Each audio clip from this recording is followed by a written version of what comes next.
Hello बच्चों, पिछली video में हम लोगों ने 3a कोणों के त्रिकोणमितीय अनुपात पढ़े थे। उससे पहले वाले में 2a कोणों के त्रिकोणमितीय अनुपात पढ़े थे।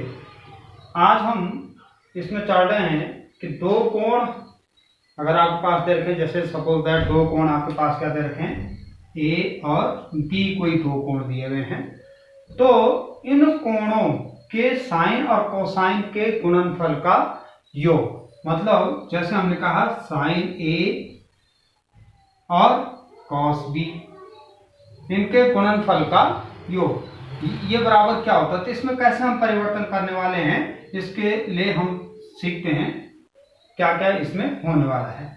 तो जैसे कि हम लोग कुछ सूत्र जानते हैं, हमने पहले भी इसके लिए वीडियो बनाई थी, a plus B A minus B के लिए, तो साइन के और कॉस के लिए चलते हैं।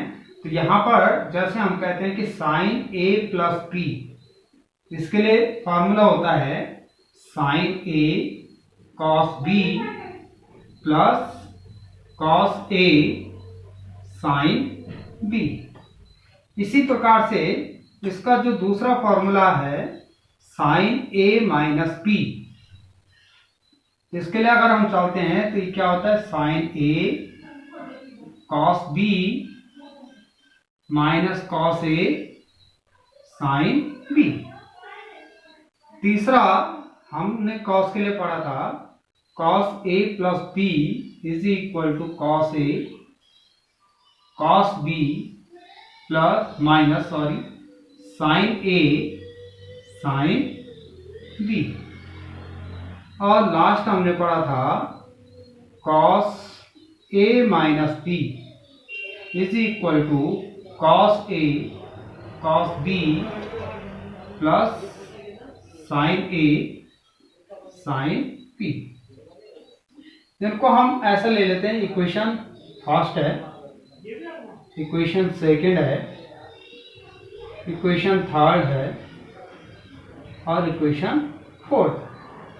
सपोज हम क्या करते हैं कि सबसे पहले तो ये जो फर्स्ट और सेकंड वाली जो इक्वेशन है, इन दोनों को एक बार जोड़ देते हैं। क्या करते हैं कि समीकरण फर्स्ट व सेकंड को जोड़ने पर तो जरा इनको जोड़िए, तो हमारे पास क्या मिलेगा। देखो, जब समीकरणों को जोड़ते हैं तो बायां पक्ष बाएं पक्ष के साथ जुड़ता है और दायां पक्ष दाएं पक्ष के साथ। हमारे पास ये आ जाएगा sine a plus B plus sine a minus B is equal, क्या होगा कि जब हम इसको इतना प्लस इतना करेंगे तो ये दोनों सेम चीजें कैंसिल हो जाएगा, इससे सिर्फ ये चीज बचेंगे और ये दोनों क्या है, 2 साइन a कॉस b।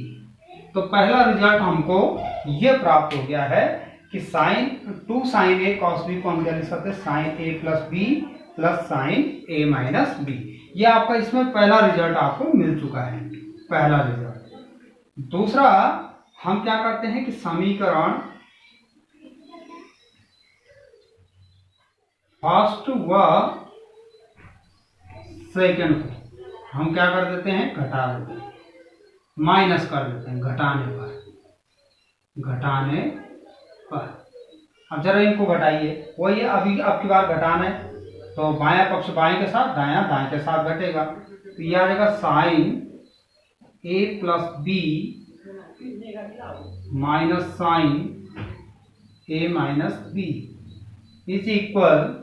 अब हम क्या करना है, यहाँ पर इसको इससे माइनस करेंगे, तो माइनस करेंगे तो इसके साइन चेंज हो जाएंगे, क्योंकि इससे इसको घटा रहे हैं। तो ये माइनस का होगा, ये प्लस का होगा, ठीक है। तो अगर ये माइनस का तो ये कैंसिल हो जाएगा, ठीक है, ये दोनों कैंसिल हो जाएंगे। ये प्लस का है, ये प्लस का है, तो ये दोनों ऐड कर देंगे हम यहाँ पर, तो आ जाएगा 2 कॉस a साइन b। तो हमारे पास ये दूसरा रिजल्ट यहाँ पर मिल गया है, ये फॉर्मूला हमको प्राप्त हो गया कि sine a plus B minus sine a minus B is equal to 2 cos a sine b। फिर हम क्या करते हैं कि समीकरण जो थर्ड है, समीकरण थर्ड और समीकरण फोर्थ को जोड़ देते हैं। समीकरण फोर्थ को जोड़ देते हैं। तो थर्ड और फोर्थ को अगर हम जोड़ते हैं, वही रूल यहाँ पर लगना है। इसके साथ जोड़ दीजिए, बायां बाएं के साथ और दायां दाएं के साथ जोड़ देंगे। तो ये हो जाएगा cos a plus b plus cos a minus b is equal to, ये जुड़िए इसके साथ। अब इधर क्या होना है कि इसको, इस वाले पक्ष को इस पक्ष के इसके साथ जोड़ना आपने। तो यहाँ पर जब प्लस होगा फिर इसको बाद आगे इसको लिखेंगे तो ये माइनस का है और ये प्लस का है। देख रहे हैं आप, ये माइनस का है ये प्लस का है, तो कैंसिल हो जाएगा। आपके पास ये दोनों बच जाएंगे, सेम साइन में है, तो हम इन दोनों को ऐड कर देंगे 2 cos a cos b। ठीक है, फिर इसके बाद ये हमारे पास अगला रिजल्ट मिल चुका है कि cos a plus b plus cos a minus b is equal to होता है 2 cos a cos b, या 2 cos a cos b is equal to cos a plus b cos a minus b। इसके बाद last हम क्या करते हैं कि समीकरण थर्ड, चलो फोर्थ माइनस कर दीजिए। समीकरण फोर्थ में से, क्योंकि माइनस साइन आ जाता है यहाँ पर, इसलिए मैं माइनस को नहीं पॉजिटिव में इसको ले रहा हूँ। तो इसलिए समीकरण फोर्थ में से समीकरण थर्ड को माइनस कर दूंगा, फोर्थ में से थर्ड को माइनस करना है। तो इसमें से इसको घटा रहे हैं तो क्या आ जाएगा cos a minus b minus cos a plus b is equal to, अब इसमें से इसको घटाता है, ऐसे इसमें से इसको घटाने तो इसके साइन चेंज हो जाएंगे। तो ये माइनस का होगा, ये प्लस का होगा। तो ये माइनस का है ये वाला, और ये प्लस का है, तो ये फिर कैंसिल हो जाएंगे और ये प्लस प्लस वाले इसको ऐड कर देंगे। तो ये प्लस का आ जाएगा 2 sin a sin b। तो ये आपका जो है, मान लो इसको हम d ले लेते हैं। तो ये आपका जो है, ये 4 सूत्र, 4 फॉर्मूले आपको प्राप्त हो गए हैं। ये भी हमको ध्यान में रखने हैं। पहला फॉर्मूला आपको मिल गया 2 sin a cos b is equal to sin a plus b plus sin a minus b। 2 cos a sin b is equal to sin a plus b minus sin a minus b। cos a plus b plus cos a minus b is equal to 2 cos a cos b, और इसी प्रकार से आगे। तो जैसे मान लो हमारे पास एक उदाहरण, फॉर एग्जाम्पल मेरे पास एक क्वेश्चन दे दिया गया कि भाई 2 sin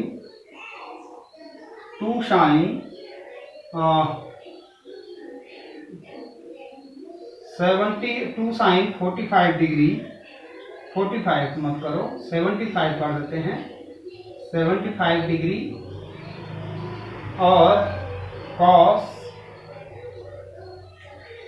15 degree, 15 degree. Suppose that ये है 2 sin 75 डिग्री cos 15 डिग्री। इसकी वैल्यू आपने ज्ञात करनी है कि इसकी वैल्यू क्या होगी।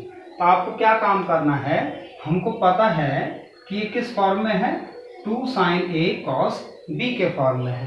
तो जब 2 sin a cos b के फॉर्म में है, अभी तो हमको पता है sin 75 डिग्री की वैल्यू हम नहीं निकाल सकते हैं, cos 15 डिग्री वैल्यू हमको नहीं निकाल तो कर सकते हैं, लेकिन मालूम नहीं है 0 से 90 डिग्री की जो टेबल है। तो उसके लिए हम क्या करते हैं कि इस फॉर्मूले का प्रयोग हम यहाँ पर करेंगे। हम जानते हैं कि 2 sin a cos b का फॉर्म है, तो हम इसको क्या लिख सकते हैं, sin a प्लस b यानी 75 प्लस 15 प्लस फिर sin a minus b, sin 75 minus 15। तो sin 75 प्लस 15 कितना हो जाएगा, 90 प्लस sin 75 माइनस 15 कितना हो जाएगा, 60।